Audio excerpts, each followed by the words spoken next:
Hey, everybody, welcome to Grilling at the Green on Golf News Network here in Portland on AM 860 in Seattle. I never did learn the call letters up there. And Mhm. of course, a lot of podcast platforms and stations around the country. I'm JT, your host here. How's your golf game?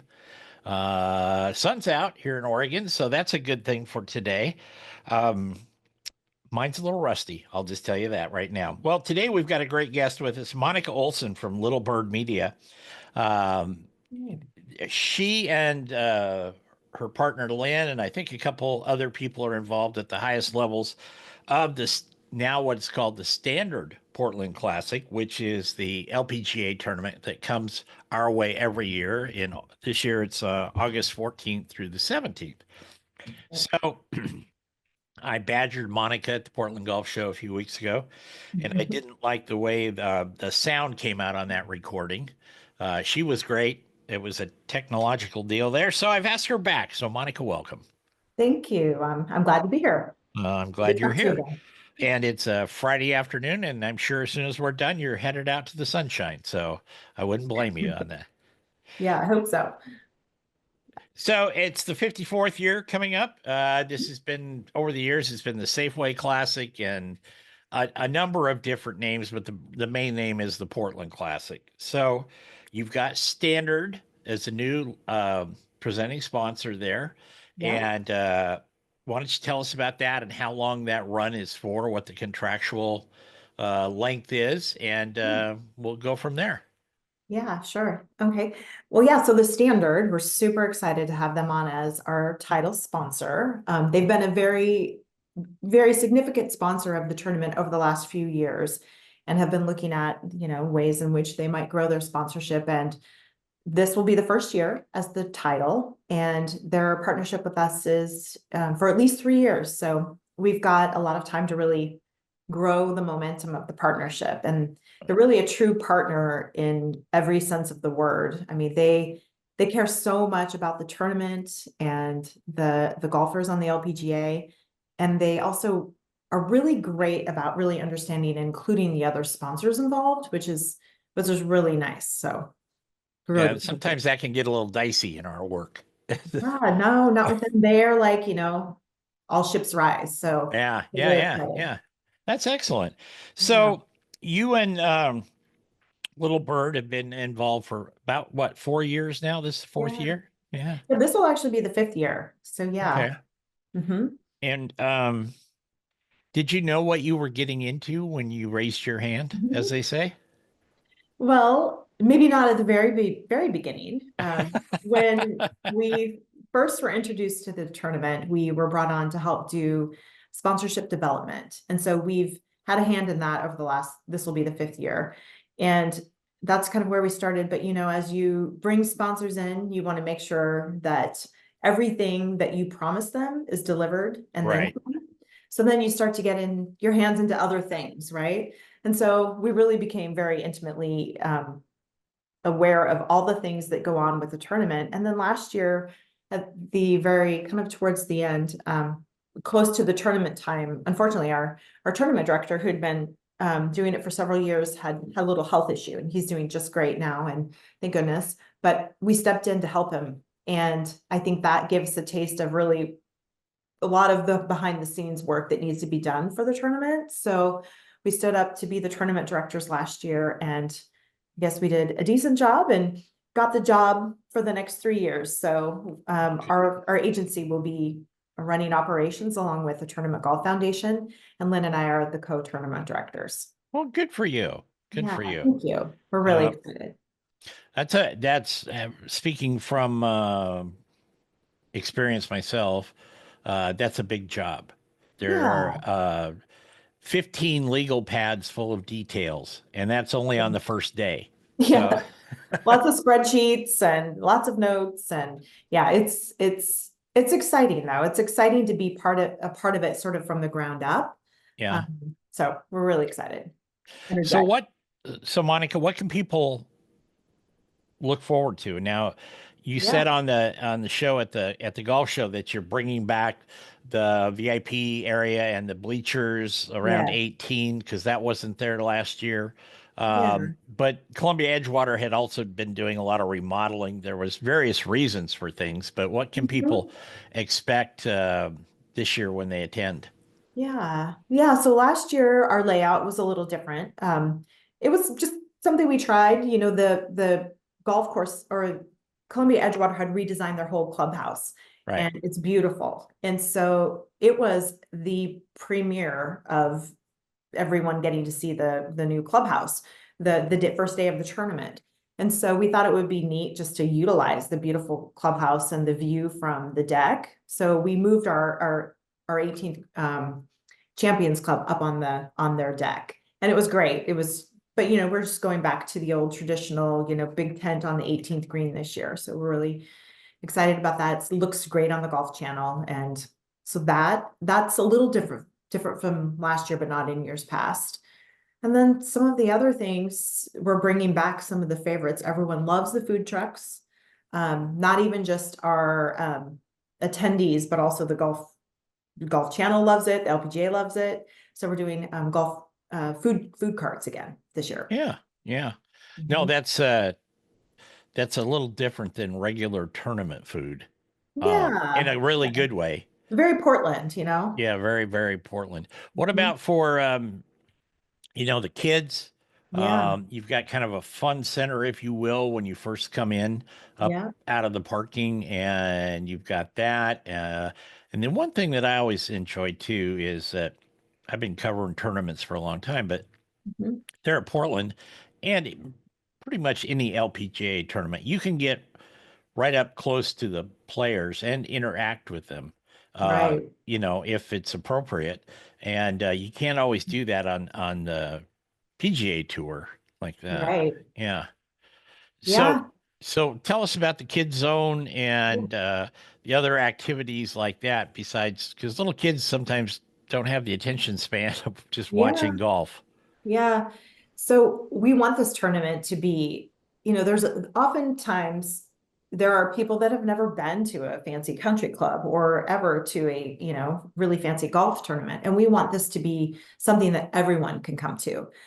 So it's, we've got very affordable pricing ticket wise. Kids under 17 are free. And so we want everyone to come and bring your whole family, and whether you're a golfer or not.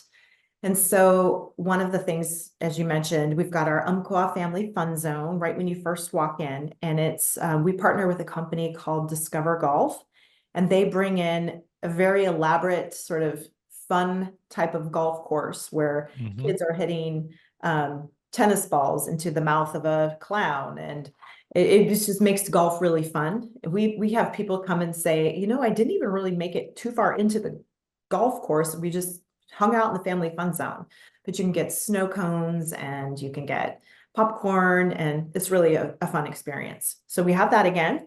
We're very excited. And then Les Schwab is sponsoring a girls junior tournament, and that happens on Saturday.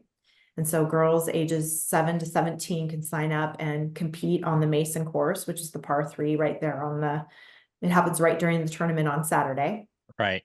So that's really fun. And then we have expanded some of our food and beverage areas. Like we have some out on 17 and 2, so people can go out and get something to drink and watch golf out there. And we have something kind of new and exciting this year that we're especially excited about. And that is a partnership we're doing with the Sports Bra. And I don't know if you're familiar with the Sports Bra, but it is very popular. And it's a bar here in Portland, first of Right. its kind, that plays only women's sports. And so out on the 15th green or at hole 15, we're actually going to do an activation just for them. Oh, And good. yeah, so it's going to be great. It's going to be a little higher level ticket. You can go and have some shade, experience wonderful golf there on 15. And there will be a bar that sort of exemplifies what the sports bra is, the original sports bra. I like bars. Yeah. Um, we're going to take a break. We're going to be back with Monica Olson from Little Bird Media. She's a co-director of the Standard Portland Classic coming up this year and later in August. And Monica and I will be back in just a moment. Don't go away.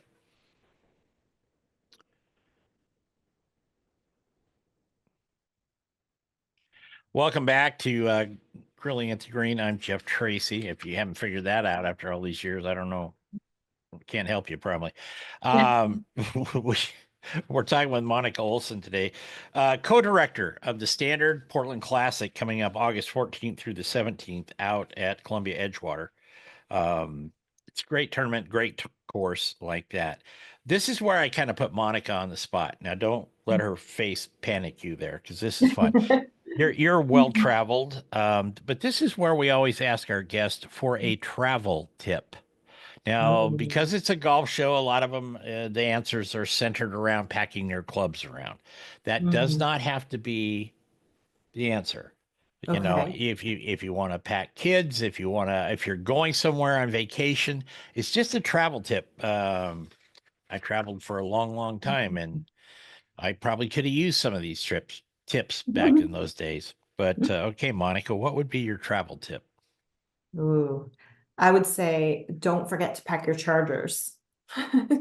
Yeah, that's You that's know, true.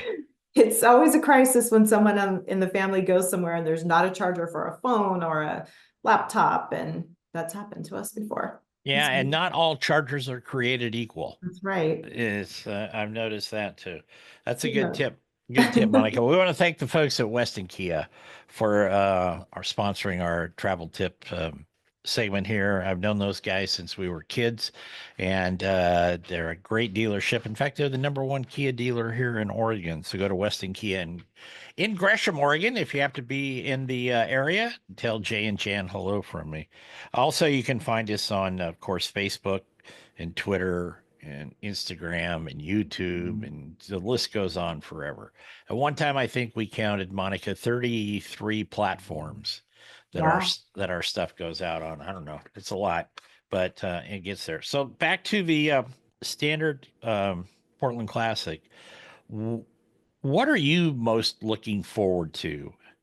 I mean, it's a lot of work and there's some pressure that goes with it, but what are you and Lynn looking the most forward to for this tournament? I think I would say it's sort of twofold. Um, Maybe it comes from being a people pleaser, but we really want this to be a tournament that the LPGA players come to and feel like it's really, really special. And they already feel that about our tournament, but I feel like it's time to take it to the next level. And so that to me is really important. And then also for our sponsors, we've had the most loyal sponsors over the years. And, it's like when you do the same thing over and over again, it's good. It's a solid product. But I think, you never want to leave people feeling like it's the same. So taking it to Right. the next level for our sponsors as well. Well, I think that's wise. I mean, the Portland Classic has always been one of the best tickets in town For sure. as far as, you know, cost versus value type thing. I think they've gotten more and more valuable. The tickets haven't gone up that much over the years, but Oh, the value of the product is increased a lot like that. Um, yeah. your support from the LPGA, how is that coming along? It's great. I mean, the LPGA, you know, I remember hearing somebody from the LPGA talk to us initially, and they said that they really treat their tournament partners like family, and it is really true. The LPGA is great.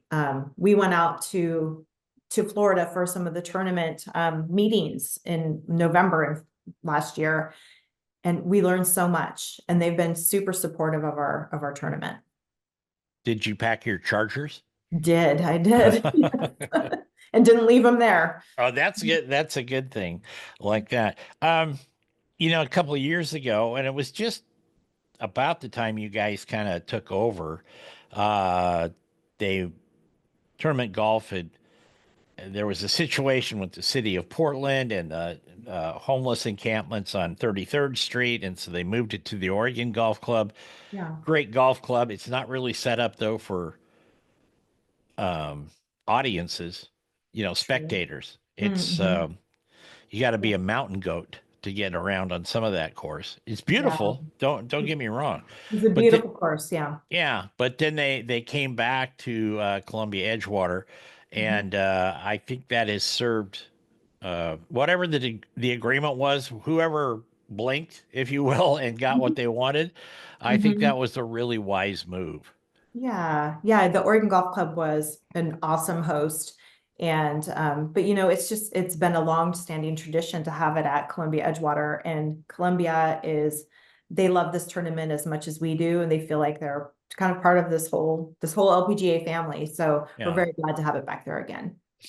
So, what's one thing you would like to see this year as something you've put out there and Mhm. kind of you stand back behind the scenes and you can look at it and say, that worked. I really want this to work. Or maybe that's something we need to look at differently for next year. Hmm. Well, I would say, are you talking in terms of like a goal for the tournament or? Yeah, the goal and um, because you're always adding something to these Right, events. A little bit, right. sometimes it's small incrementally, Mhm. but you keep adding. So Yeah. that's what I want to Okay. pick your brain about a little bit there. Well, I think there's a lot of momentum. I mean, there's a huge momentum in women's sports. I think the level of playing from the athletes is just like growing every year. And I think what I would like to see is stands full, tons of participation, a lot of people coming out. And so in order to do that, I think we just need to, remind people how wonderful this event is and how great it is for our city. And then also let them know about some of the fun things that are new activations that are happening. And I think the Sports Bra pop-up is going to be really a big deal and exciting. So it's something we've never had before. It's like a little, so, there's the Champions Club that's, Right. the fancy little more on the high end expense participation. And then there's just a general admission. There's not been anything in between. And I think this next level of, it's going to be $60 a day for the sports bra, and you get shade and you get to be part of something that's really cool and uniquely Portland. Well, I like it. I like it. We've been talking to Monica Olson, co-director of the Standard Portland Classic. Where can people find out everything they need to know about the tournament? The portlandclassic.com website. And we are moments away, probably a few days away from tickets going live and on sale. So keep your eye out for that. We also could use the huge support of our volunteers. Volunteers make this tournament happen, and that they can go to portlandclassic.com and sign up to be a volunteer. That registration is up live now. Excellent. Thank Yeah. you, Monica. Um, Monica Olson from Little Bird, but really the co-director of the Portland Standard or the Standard Portland Classic. Got to Standard get them on the Portland. right order Yep. there. Anyway, we've got to take a break here. We're going to be back with Eric Fitzgerald from Back Nine Golf right after this. Don't go away, Monica. Thank you. Thank you, Jeff. No problem. Welcome back to Grilling at the Green. I'm JT. We want to thank Monica Olson, the co-director of the Standard Portland Classic, for sharing those few minutes with us there. It's a great event. It comes around every summer, and it's a real family-oriented event too. So do that. I'd like to welcome my next guest, Eric Fitzgerald from Back Nine in Sherwood. It's a new facility that's coming on board here very shortly. And it's got a different type of business model, which I think is going to work well. Anyway, Eric, welcome to the show. Thanks, Jeff. Appreciate you having me. I had to take a drink of water there. Talk too much. Um, Tell us about Back Nine. Yeah, Back Nine is a up and coming franchise based out of Utah. They've been around since the end of 2023. The indoor golf scene is booming right now. There's a stat I saw out there that there were more golf balls hit into screens last year than hit outdoors. And the reasons for that, I think it's pretty simple. It's a commitment to play around a golf nowadays. You're probably talking 4 to 5 hours. It's kind of expensive. It's tough to get out to the course. So the Yeah, Back Nine, my facility in Sherwood, is going to have three simulator bays decked out with full swing technology. So it's the same technology Tiger and the guys were using on the TGL. So it's cutting edge technology there. We're going to be open 24/7 for our members. So, you're a busy mom, dad, junior. You can only play at 2 o'clock in the morning. Book a tee time. Come on out. The facility is going to be open for you. So it's kind of a different take on it. It's not going to have the bar restaurant that you'd see at the competitors out there. This is more pure golf, kind of golf for introverts, if you want to call it that way, where you can just come, focus, work on your game, and just enjoy the beautiful game of golf that it is. So are you going to have the undulating hydraulic green that they have on TGL? I would love to have that. That was a little bit out of the budget, but that thing was pretty spectacular watching them play on Monday and Tuesday nights. I heard a number on that thing somewhere, and it was like 200,000 or 250. Oh yeah, at least that was quite the facility they were using. Yeah, that's pretty amazing stuff. So the model of 24/7. I mean, we've seen a lot of fitness clubs over the years do that. You've got a key fob or something, and it lets you in the door. And I have a membership to one of those, which, as you can tell by looking at me, I never use, but it is available. But how much thought? I mean, and you said it was a franchise thing, and I know you're a franchisee, but in creating that model for 24/7, maybe some nights you got a sleepless night or something, and you want Totally. to do something, and you can roll over there at 4 o'clock in the morning and hit balls for an hour with nobody around. Yeah. But was that one of the big selling points, the 24/7 version? Yes, it was. Just making sure our members could play golf. It's our memberships are on your terms. We've got a variety of membership packages you can choose from. You're busy mom and dad. Maybe you work a swing shift. Whatever the case may be, and you can only hit balls at 2 o'clock in the morning. Or you said, it's a sleepless night. I'm just laying here tossing and turning. I'm going to book a time in the back nine and go. And we don't use a key fob. You book a tee time like you would a regular golf course. You're going to get a code sent to your phone, and that code will let you in the front door 15 minutes before your tee time. So it's kind of a hands-off facility. We'll have people there during the day to offer free demos and all that kind of good stuff. But really, the overnight's reserved for our members. That's when they can come in, use the facility. We will have public tee times as well during the day. So people can come check out the concept, see if they want to become members. And our whole goal is, we're going to limit the number of memberships we offer just so our members can get their money's worth. On average, our members play 7 times a month. If you start doing the math, that's cheaper than going and hitting a bucket of balls. And, Yeah. go and hit range balls, you get no data. You get nothing out of it.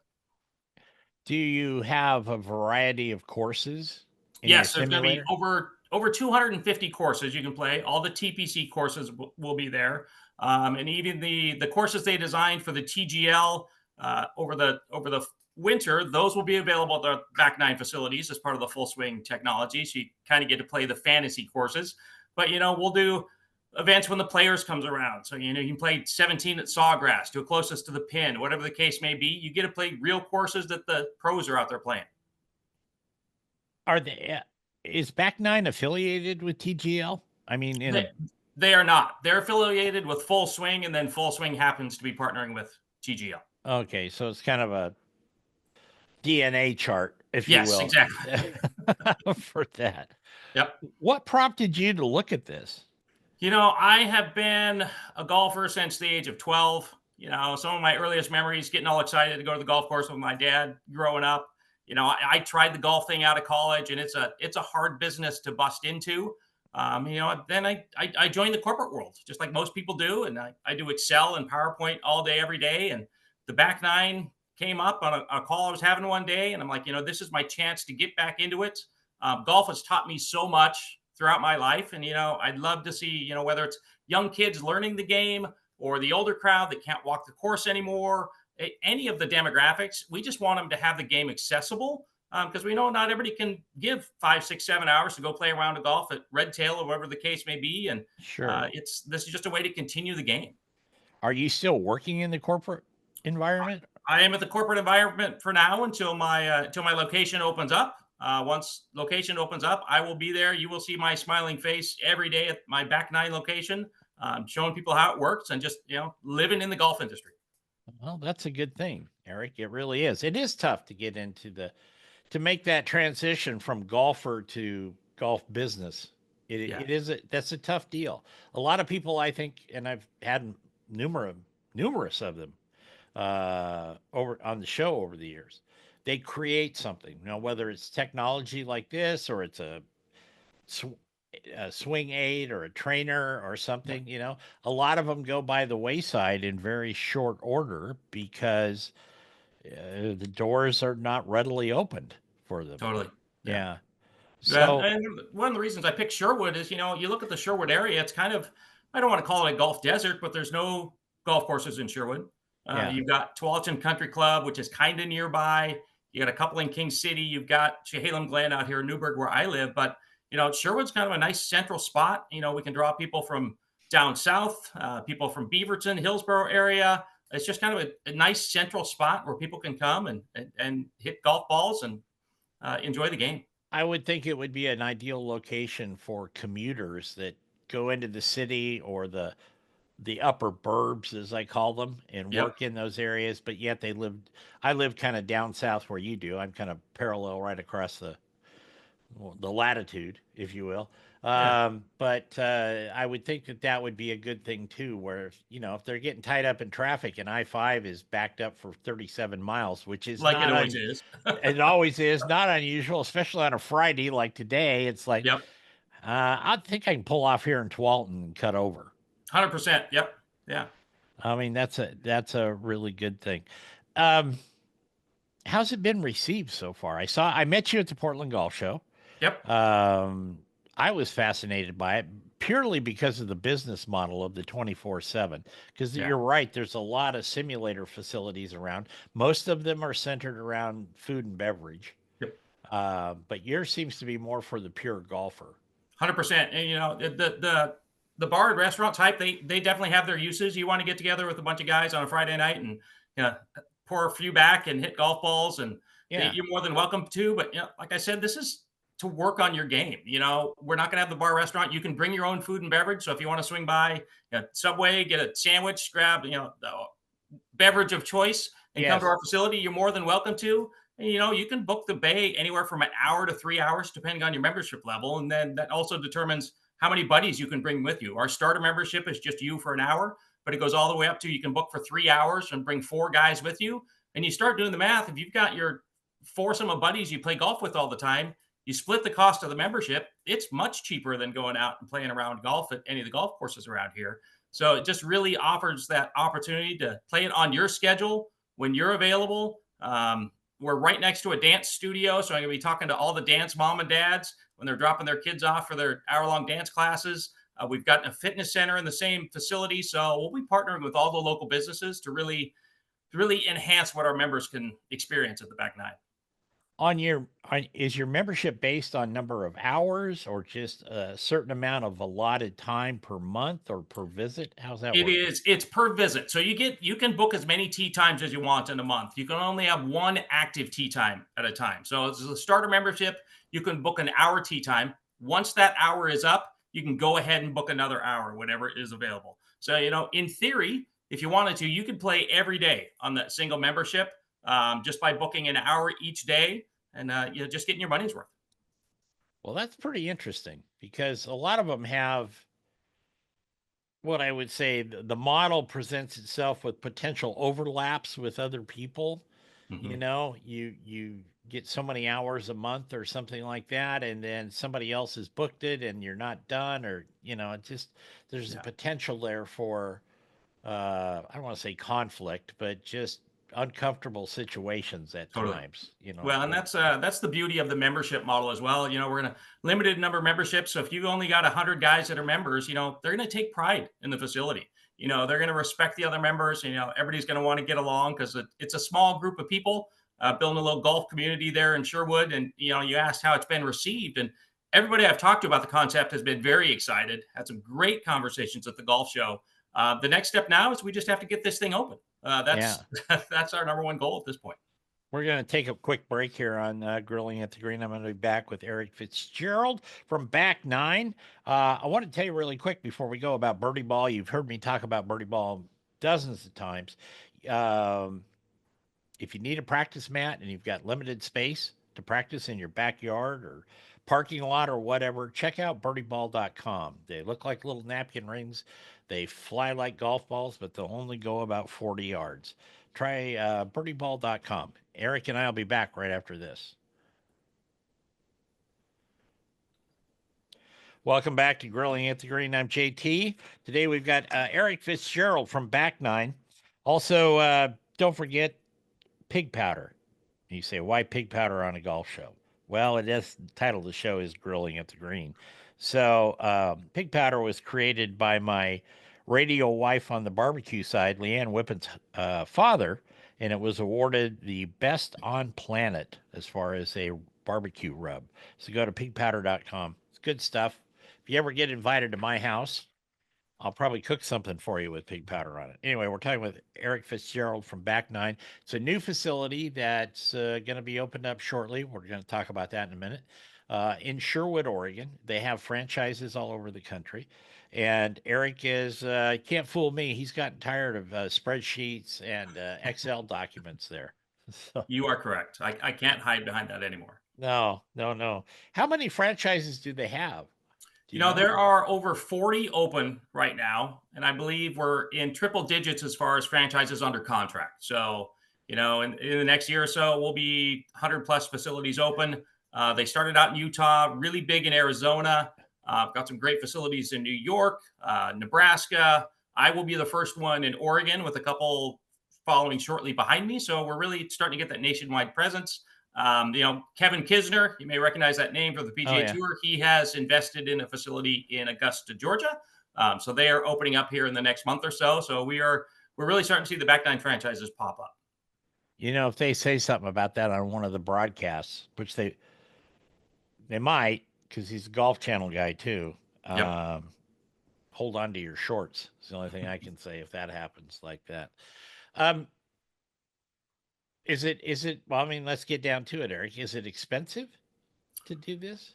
You know, the most expensive part is going to be your facility. So, you know, having to pay the lease and that kind of stuff. The equipment, we've got a great deal with Full Swing. So, you know, your all-in cost is not, you know, I'm just an everyday working guy. So it's not like I had to come up with a ton of capital for this. Right. It's definitely an investment. But, you know, you look at the disclosure documents and everything, it's a very healthy business model, mainly because there's no bar restaurant. Your labor costs are extremely low. So most of your costs are going to be your rent payment and then, you know, just your sunk cost, your equipment, your startup cost. Right. No, and is it our memberships, I can't talk today, expensive? I mean, Yeah. is it, I'm assuming that when you book an hour, then you get billed for that hour, but you have some sort of base membership that allows you to do that. Totally. You know, we have, you know, I think our lowest membership is going to be $100 a month, and that's got, you know, some time restrictions on it. That's what we call the night owl. So if you work a swing shift and you can only play golf from like 10 p.m. to 5 a.m., $100 a month, you can do unlimited sessions in that time. Our lowest single membership is $175. They go all the way up to $400, and that $400 one, you get 3 hours. You got 5 buddies. You can have 2 tee times. So that's essentially a double membership at that point. But there's no restrictions on how many bookings you can have in a month. You can just only have one active at a time. And then as far as public tee times go, we're only going to charge $45 for an hour. That's for you and 3 buddies. So, you know, if you guys want to play 18 holes at Pebble Beach, you book the facility for 2 hours. That's $90 split between 4 guys. We want to make it affordable. So, you know, get memberships to fit your lifestyle, and they kind of range all over the board. Well, that's kind of a cool thing. I like that. Did you have any qualms when you signed the agreement? A lot of people, I don't want to say buyer's remorse because you're not open yet, but what I'm saying is you went through the whole process, you get there and you've got the contract and you go, okay, Eric, just sign that and we're good to go. And you're like, 1,000%. You know, I think you're gonna. When I've been a corporate guy for 35 years, and you sit at your corporate office job, and you got benefits, and you got PTO, and you got all the fun stuff, and your paycheck just comes in regularly. So I'm not gonna lie, it's a risk. But when I look at it, you know, I'm getting to the age where it's like, you know, if I wasn't gonna go do something now, I would never do it. I did go out. I spent some time with the Back Nine guys at the end of August last year, just meeting them. Great bunch of guys. Absolutely. After meeting them, I had zero qualms. It's just a question of, could I make the numbers work? But I think it's a phenomenal business model. I think it's a need in the Portland area, especially, you know, those November nights where it's dark at 4:30. And, you know, man, I really want to go hit golf balls and there's nowhere to go unless I want to go pound terrible range balls at one of the facilities. So Right. I think it's definitely got some potential here. Range rocks. Yes. Range rocks. Eric Fitzgerald, where can they find out more information? People Well, send there's them somewhere. a couple different spots. You know, you can find us on the social medias. On Instagram, we're at B9 Golf Sherwood. Facebook, it's pretty simple. It's the Back Nine Golf Sherwood, or our website is back9golf.com/Sherwood OR. And on the website, you can sign up for essentially our waiting list to get news on when the facility is going to be open. We're tentatively penciling a late May opening at this point in time, but we'll keep that mailing list updated. All the socials will be updated, just so people can follow us, and we'll get that thing built out, and everybody can come out and enjoy it. Excellent. Eric Fitzgerald, good luck to you, man. I think this is great. I think once you get that door open, I think things are going to go smoothly for you. I appreciate that, Jeff. No problem. We're going to get out of here. Next week is the Masters, but I will have a new show for you next week. Yeah, we're going to do a new show. I'm not going to tell you any more than that, but I want to thank Eric for being with us today, and also Monica Olson from Little Bird. And don't forget the Standard Portland Classic coming up starts August 14th. Anyway, we got to get out of here. Go out, play some golf, have some fun, but most importantly, be kind. Take care, everybody.